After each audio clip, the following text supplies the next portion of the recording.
Hi, dear Pearson professor. This blog is my answer to an important topic for teachers, assessment.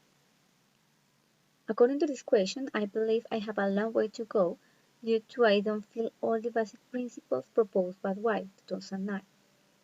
Sometimes, as a teacher, I forget to use the results of an assessment to analyze and improve the program and the students' learning. Moreover, I have discovered I have to use a variety of assessment methods because sometimes I use the same as I was taught. And it's different time with different kind of students.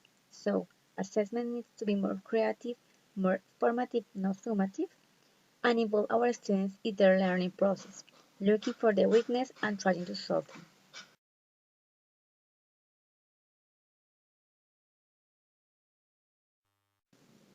It is an interesting and difficult question. In my context, I have some problems with time in the moment to do the assessment because sometimes not all my students finish the activity and have difficulties in the process. For the reason, in some grades, I spend a lot of time reviewing the process, the student weakness, and doing the feedback of the activities. Moreover, when I apply some tests, they don't show the thing they have learned, and I have seen the process, the thing that I observed.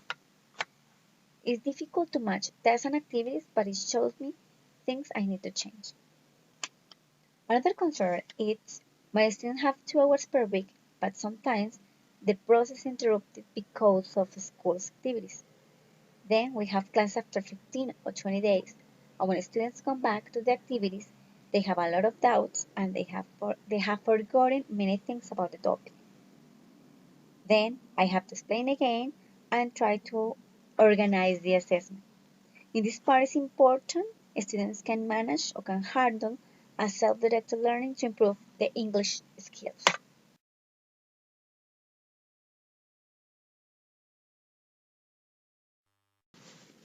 Taking into account assessment is a central element in the overall quality of teaching and learning in education, as White 2009 mentioned. There are some things to review and organize in my way to assess my students. My assessment must be more practical and more real according to the context. I need to focus on a need analysis to know exactly what learners need to do and how they are going to do it, and pay attention in a student's process and styles too. I have to observe the different written and oral exercises in individual way, peer, and teams to guide and involve my students in their process.